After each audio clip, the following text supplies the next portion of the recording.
Evening all. The drought is over. Both for Norwich and Teemu Pukki back on track today with a 4-1 win over Stoke. And boy, was that what the doctor ordered. After 4 games without a goal, to get 4 in one game, we feel a bit spoiled all of a sudden, don't we? That's the first time Norwich has scored 4 goals in a league game for nearly 2 years, since April 2019 when they beat QPR 4-0. When Emi Buendia got a red card, but no red card, no negativity around Emi today. Returning as the star of the show, which is exactly what all Norwich fans had hoped for, wasn't it? He was really, really good. Certainly played a massive role in this, and Norwich have played well today. They deserved it, but this was a chaotic game. As much as 4-1, maybe 4-1 does flatter Norwich slightly, because Stoke were in this game. They really did push them hard. It was a few moments where Norwich really very nearly shot themselves in the foot. Dimitris Giannoulis did manage it. He did manage an accurate shot at his own foot, but made up for it nice and swiftly, which was a nice little bit of redemption for him, literally within about 5 minutes. So a lively one for him today, but a really entertaining game, which is great to see. Norwich back on top as we talk. Brentford play on Sunday afternoon at home to Barnsley, which, as we know, won't be an easy game, but will they respond? They are now a point behind Norwich, but have played a game fewer. Swansea's game at Blackburn was postponed due to the bad weather up in Lancashire, so they are 5 points behind Norwich as things stand, but they've got 2 games in hand, which they've got to squeeze in. They go to Blackburn early in March, and now they've got to go to Sheffield Wednesday at some point. So Norwich, that was how important the 3 points were today. They're now 18 clear of 7th place, so 58 points at this stage after 29 games. They're in a really strong position, aren't they? And we're getting towards that position where the playoffs are going to start looking quite secure. But this little spell has just reminded everyone that whatever happens, however well Norwich play, you just cannot get carried away with things, can you? They have got 4 games coming up, which, you know, everybody objectively will look at, particularly non-Norwich fans, and say, well, Norwich are going to go and kick on from there and sort of make sure that they are at least in the playoffs. Those games are away at Coventry, home to Rotherham, away at Birmingham, and away at Wycombe. All in the lower reaches, things not going too well, particularly Wycombe, who seem to have just eventually, after a fairly spirited start, have faded away from things. But we know each one of those games will be awkward, won't they? They will all be banana skins. They are all ones that Norwich should win, but the Championship just isn't as straightforward as that. So as much as it's a boring cliche, and the managers and the players come out with it and stuff about taking one game at a time, fans have got to learn that, particularly now as well, I think, because there will be further dips along the way. Norwich have been incredibly consistent throughout the season already. They're not just going to sail away with it and coast away with the title or automatic promotion. The teams they're competing with are too good for that. You know, Watford beat, I think it was Bristol City 6-0 today, and they're not even in the top 3. They came down with Norwich. Bournemouth, we'll see. There's talk of David Wagner going in there, who, of course, has got Huddersfield promoted previously. That's before you even talk about how well Brentford are doing. Swansea showed last Friday. So there's a real race on, and that next 4 games could be massive. If Norwich can get a real good haul of points from that, you know, say 9-10 points, they are going to be in a brilliant position. So yes, 4-1 over Stoke today. 60% of possession for Norwich, 16 shots at goal, 7 on target, 11 shots for Stoke and 3 on target. So as I say, they were in this game. Nice and early, man of the match got to be Emi Buendia. He was always likely to be the star of the show today, wasn't he? So by the way, if I look really cold, it's because I am ridiculously cold. I think I'm wearing more layers than I ever have at a football match, and I'm still cold. And my phone reckons it's freezing. It's 0 degrees, and it hasn't really got above it all afternoon. But it says that with the wind chill, it feels like -6, and it really does. So we're missing fans being in the stadium for more than one very obvious reason, but empty football stadiums are cold places in early February. But anyway, yes, Emi Buendia, man of the match. Ratings, I'll give Emi an 8. Campbell just about an 8 as well. His goal, which I'll come on to in a minute, was brilliant. Quite the show reel that man is putting together to if he does want to go on to bigger things, his super cut of goals is going to be looking pretty sparkling now.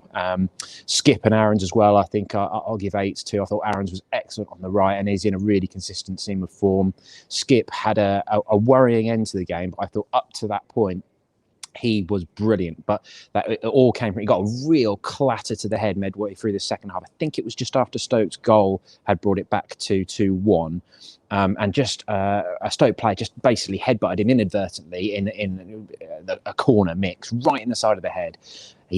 Tim Krul pulled him up, but then sat him back down because he was wobbly. Now, with all the stuff we heard about concussion recently, it seems like he should have gone off then. I'm surprised he stayed on, but football still hasn't really got a handle on concussion in the same way that rugby has it? For me, we don't have the concussion trials in the Championship like they do in the Premier League. Hopefully they will come. But for me, he should have been off the pitch.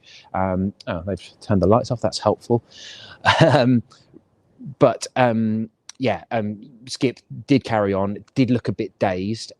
So they did take him off eventually, but there was one moment where he played Rupp into trouble, for instance, and that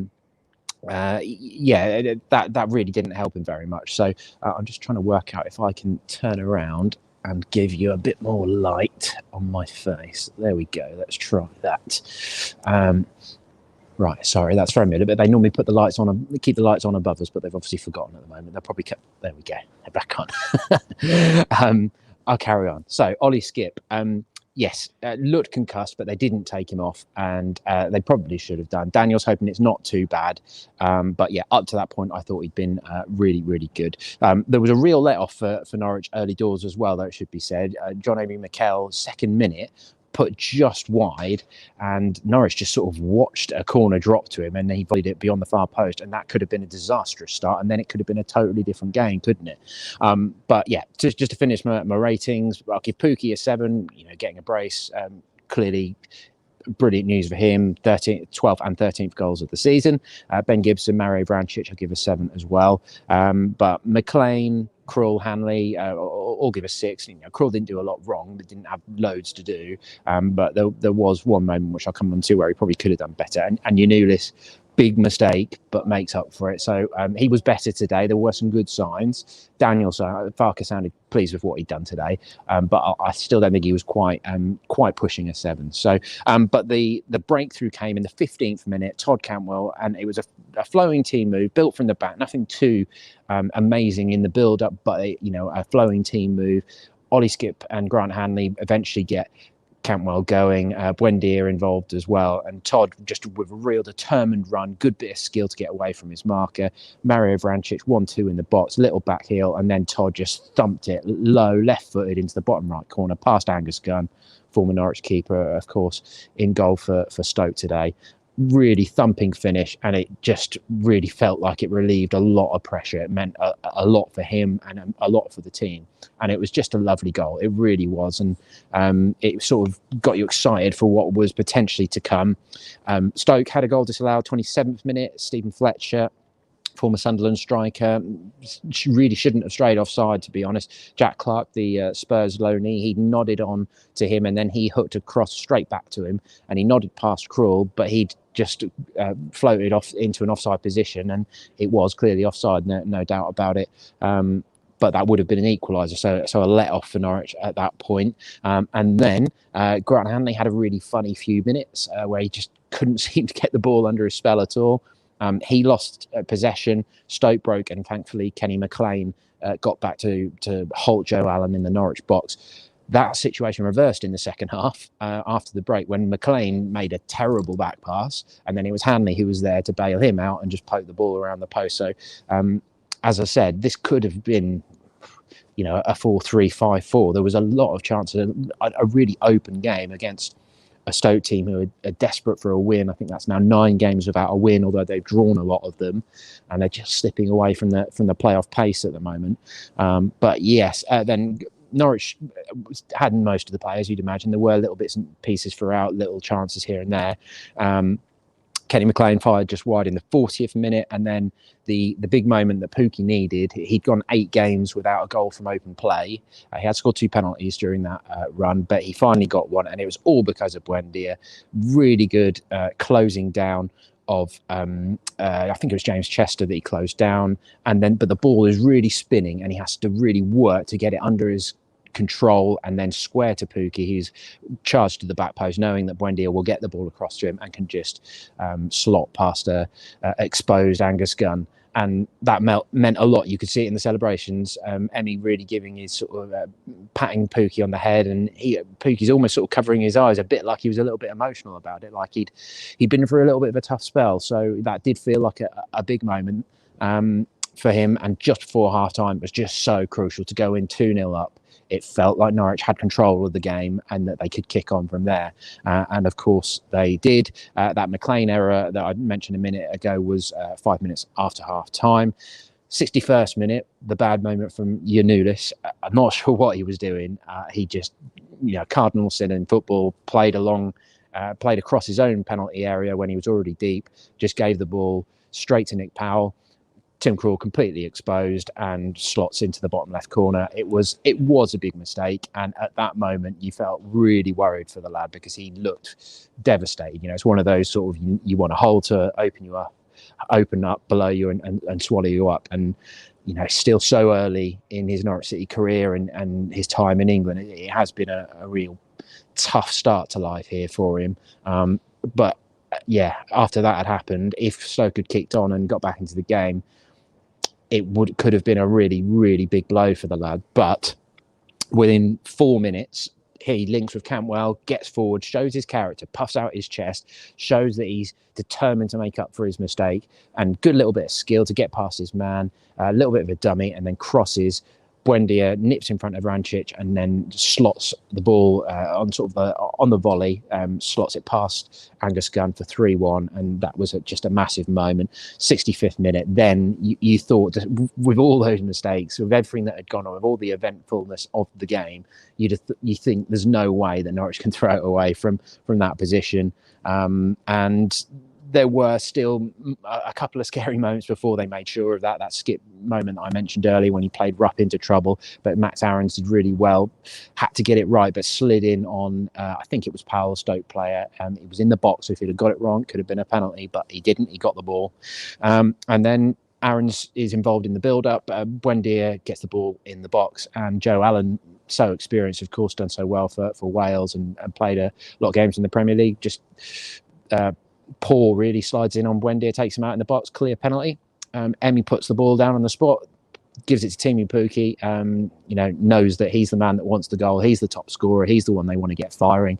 He's the man that could be so important in the promotion race. And Timu simply sends Angus Gunn the wrong way, sends it into the bottom right corner. Simple conversion, 13th of the season. And that's the game put to bed, although it was really scrappy finish. There were... Besides, the actual play was being really scrappy. There was loads of substitutions. Both teams got all 5 on. Stoke actually finished with 10 men because their defender Collins went off with apparently a broken foot. He got stretched off. That took quite a while. There was the stuff with Skip's concussion as well. He was eventually replaced by Jacob Sorensen. But the referee didn't seem to play all of the added time. They had said 3 added minutes while Collins was still getting treatment, but barely played 2. So I think at 4-1 to Norwich, knowing that there was not going to be a comeback in that space of time, and with how cold it was, the play was barely functioning. So I think the ref just decided to call it there, really, because nothing much was going to change from that point on. But there we go. We'll see how Brentford get on tomorrow at home to Barnsley, and then it's onwards to Coventry on Wednesday night for a 7 o'clock kickoff. Cov, who've been, they started off reasonably well, but they're still very much in the relegation mix. They'll be without Sam McCallum, of course, who is on loan from Norwich, but Norwich have set themselves up now to grasp those 4 games, haven't they? Which, other side is Brentford at home, which could be a massive, massive game if those 4 matches go well.